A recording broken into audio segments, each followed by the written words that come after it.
this a great game or what? With my Hall of Famer dad, Tim Kurkjian. I am Jeff Kurkjian, and we're changing it up again this week. It's our first ever Thursday edition of the show. So starting this week, you're getting Tuesday, Wednesday, and Thursday episodes of the podcast because, you know, we've got a whole lot of supply and there is demand. So we thought we would bring you more of Is This a Great Game or What throughout the week. Dad, how's it going? Good to see you virtually today. Well, great to see you, Jeff. And again, we're just recapping quickly Jackie Robinson Day. Just another reminder how special it is that every player in the major leagues on Tuesday night wore number 42. And I just think it's so important for the game that we never forget a player of this magnitude, a person of this magnitude. So as far as I can tell, everything went really, really well on Jackie Robinson Day, and good for baseball on that.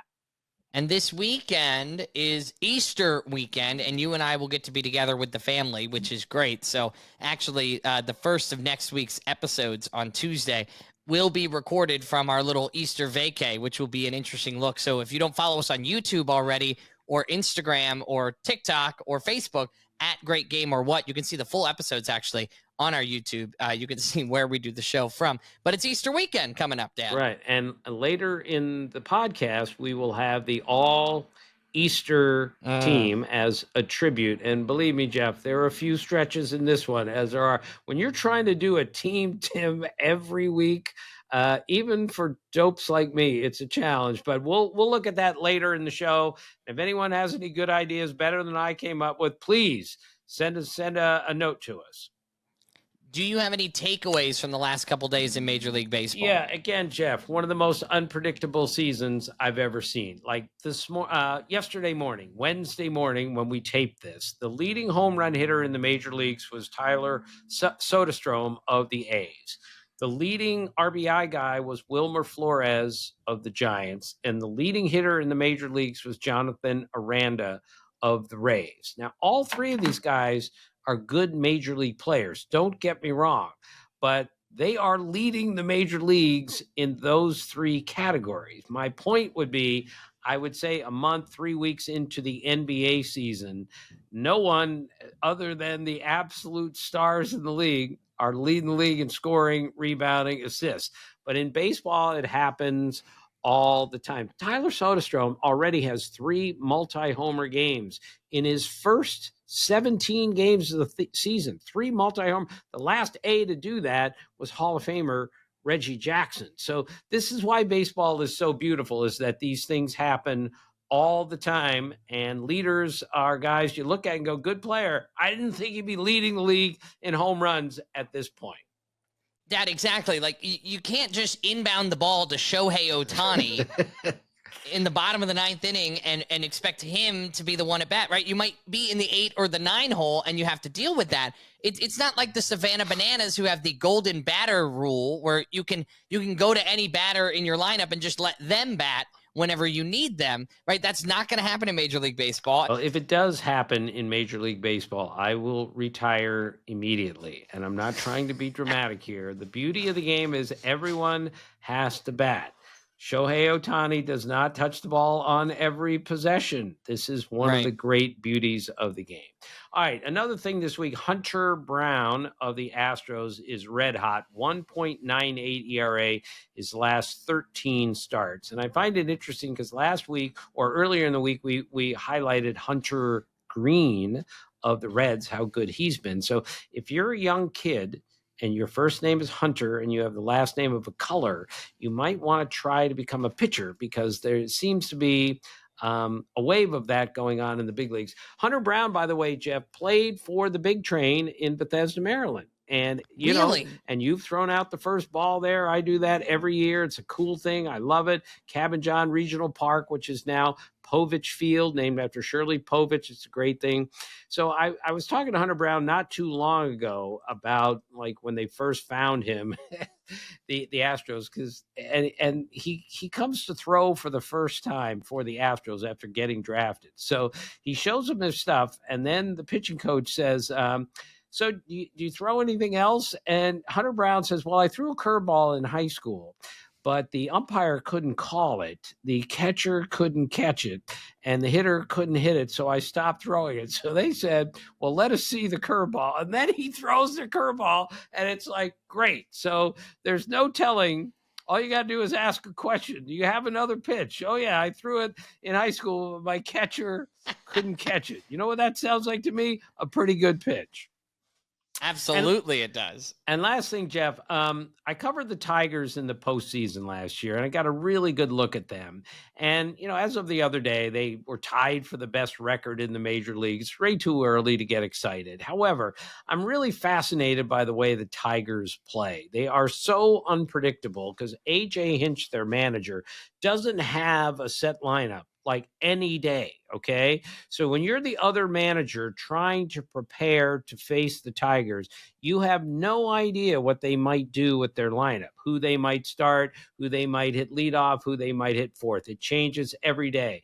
And last year, especially, they basically had one starter, Tarek Skubal, and the rest was mayhem is what, or chaos is what A.J. Hinch called it. So when you're the other manager trying to figure out what is AJ going to do with his rotation in this series?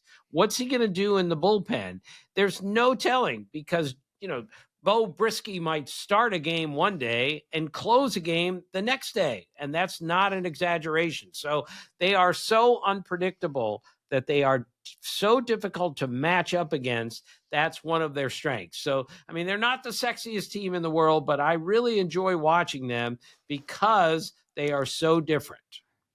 Big shout out to our boy Jason Benetti, a guest last year. We'll have to have him back for him to talk about the chaos that is the Detroit Tigers, which would be really fun.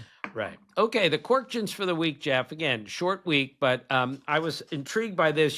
Jeff, how much I love line scores and how sometimes you and I find a phone number out of a team's line score. So if you score 3 in the first, none in the second, 1 in the third, you have a 301, which is the area code here in Maryland where I live and where you grew up. So the other day, the Rays against the Red Sox, the Rays' first 3 innings were 1, 4, 9.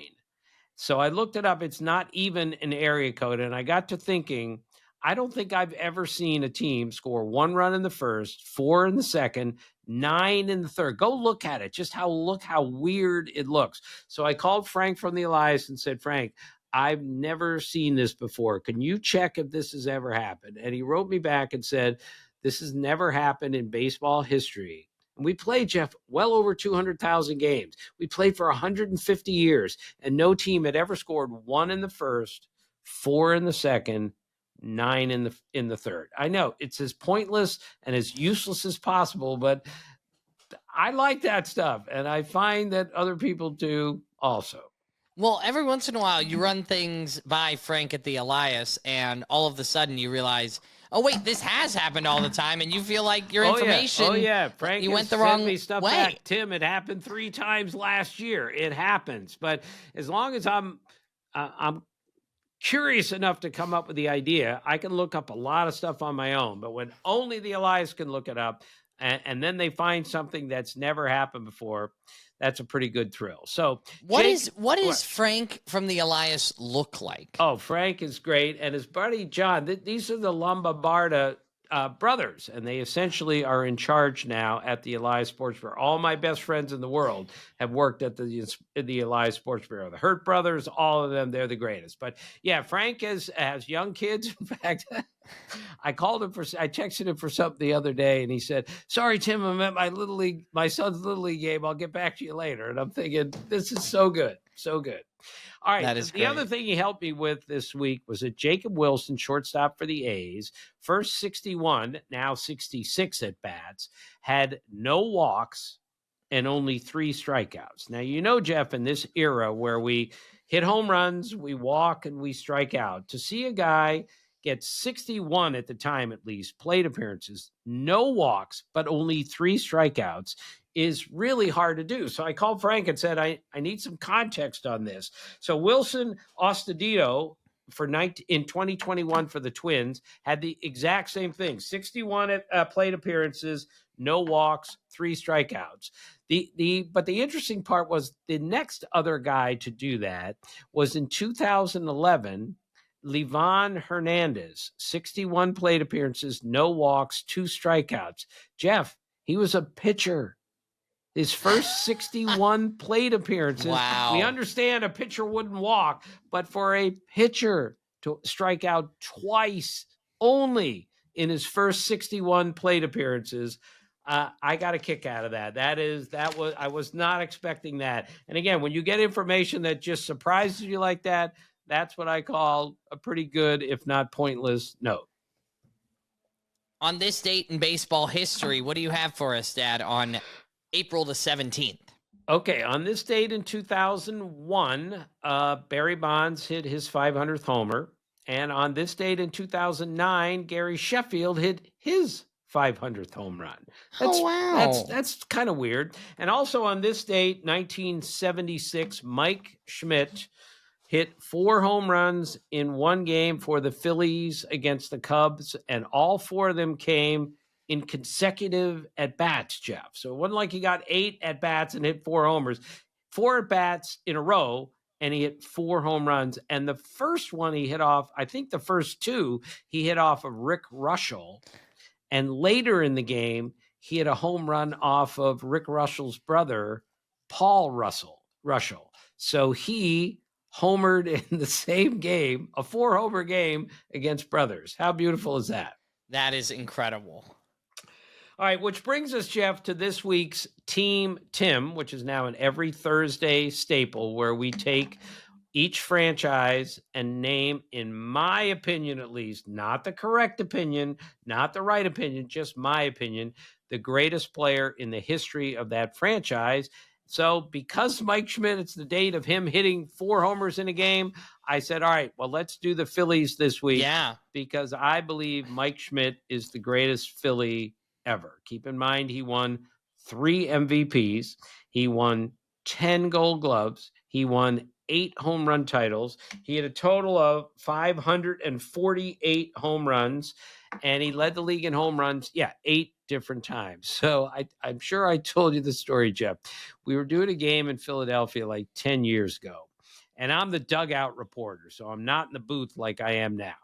And Aaron Boone and Sean McDonough and Rick Sutcliffe are in the booth. So they go down to me because they just show Schmitty's retired number 20.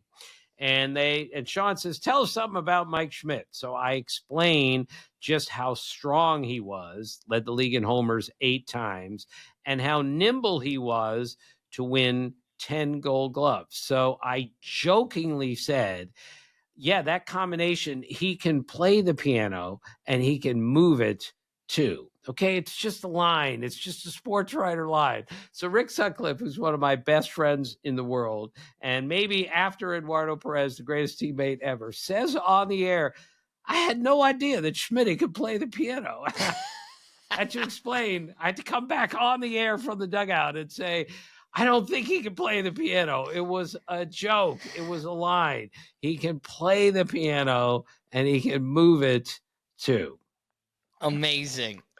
That's our best of all Tim for the Phillies. It's Mike Schmidt. It's a pretty obvious one, I would like to think, as well. And coming up next, we have from Ozzy to Oral, the big debate of who is the greatest number 8 of all time. We'll get into that. We have a message from a listener with a question about the rules of baseball, Dad, that I'm excited to dive into.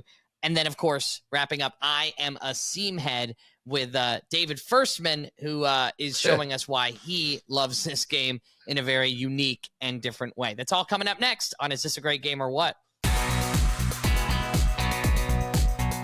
Welcome back. We've got a lot coming your way. Ozzy to Oral, Dad, let's dive right in. We're going 1 through 55, the best player to wear each number in Major League Baseball. Ozzy being 1, Oral being 55. We're up to number 8, Dad, and it is a tough one. Right. It is another fist fight as it was at number 5. And again, Jeff, this is my opinion here. If anyone votes for other guys, I'm good. That's how close this is. And the 8s are so good that we're not even including Willie Stargell or Gary Carter or Bill Dickey in this group. That's how good the eights are. And I'm sure there are a bunch of other eights that I don't even know about.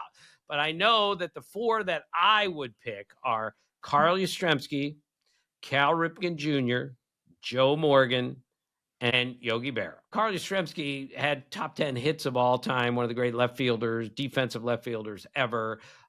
So he's got to be in at least in the discussion.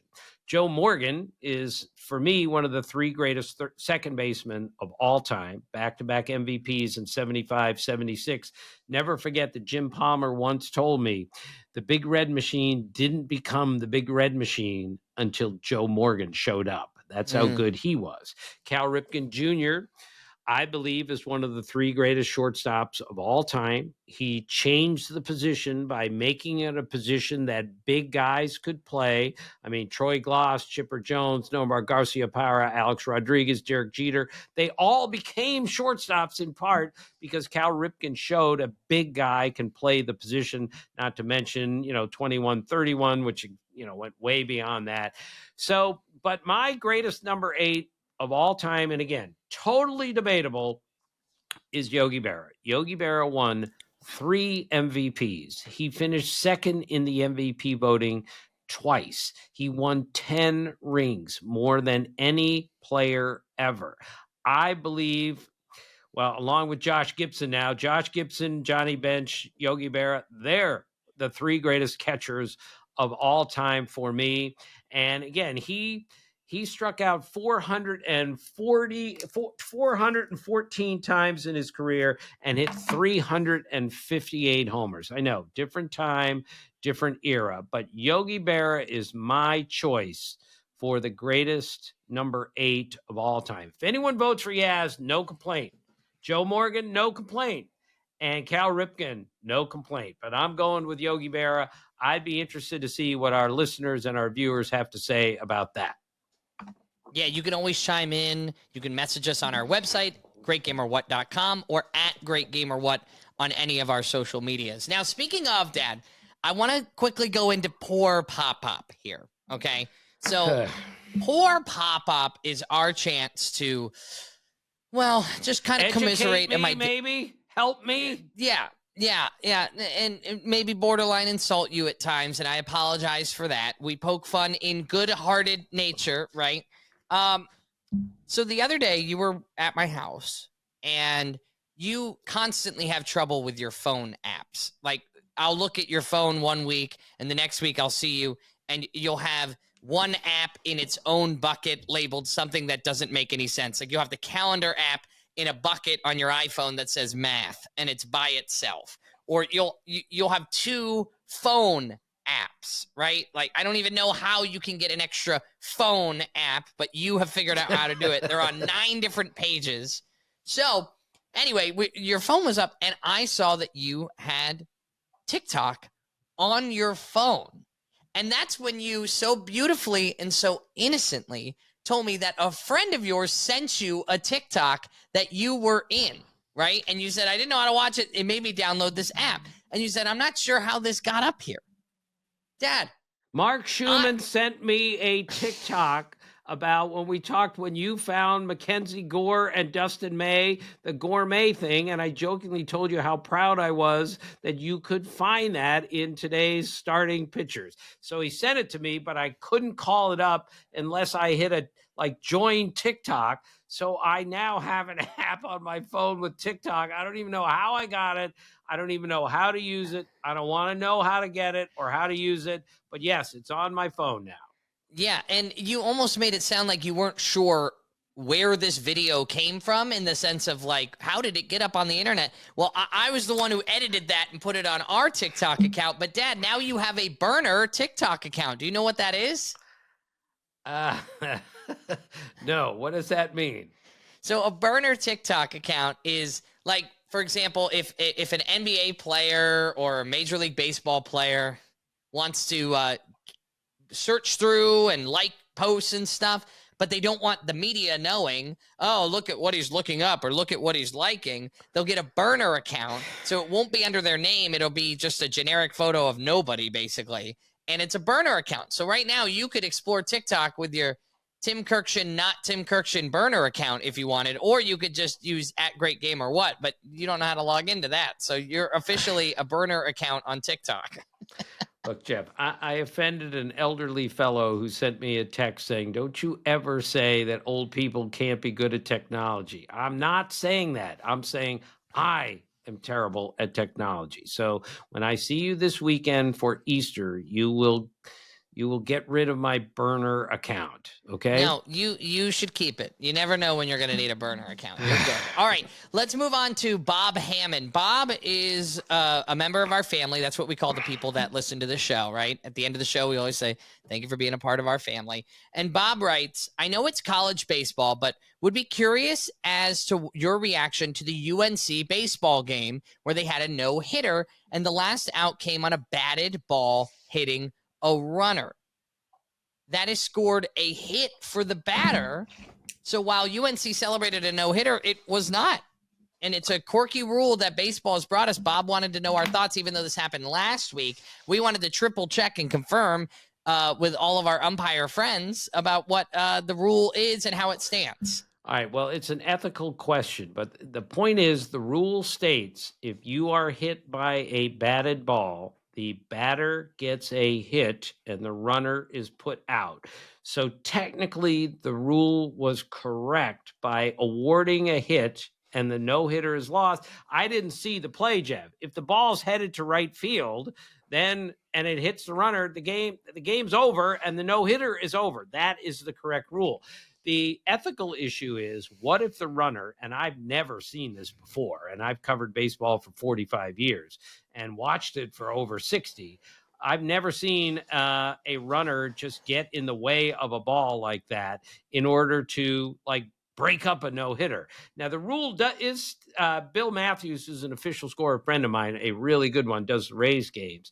He double-checked for me on this, that the umpire has the discretion that if a runner intentionally gets in front of a ball and allows it to hit him, the umpire has the discretion to call a double play there. So, for runner on first base, 1 out, routine ground ball to the second baseman, the runner says, oh, if I get hit by the ball here, it's only 1 out and that guy gets a hit. Right. The umpire is allowed to say you are not allowed to do this intentionally.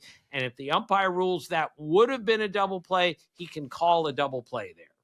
Right, and I think it was Anthony Rizzo, if I'm not mistaken. Runners on first and second in a play, a grounder kind of towards the shortstop. He got hit by the batted ball and did a really good job faking it because he said, at the bare minimum, I'm going to be out, and there's only 1 out, exactly as you said. Or they say, oh, no, that was purposeful. That's right. A double play. So right. What's going to happen? So some players are taught in college, and this is true because I did some research on it, that if you can fake it and take one for the team, do it.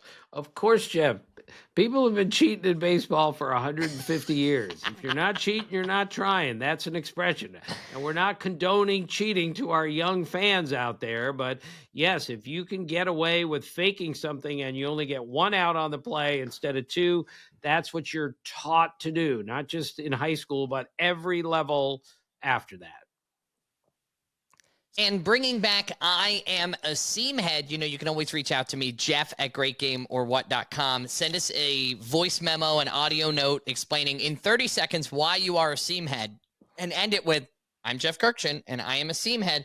And from David Firstman, DB Firstman, Dad, I'm holding up his book here. It says, The Hall of Name, baseball's most magnificent monikers, from the only Nolan to the Van Lingle Mungo and more. DB Firstman, forward by Jason Stark. He sent us this book, Dad, so I'm going to give it to you as soon as I see you this weekend for Easter.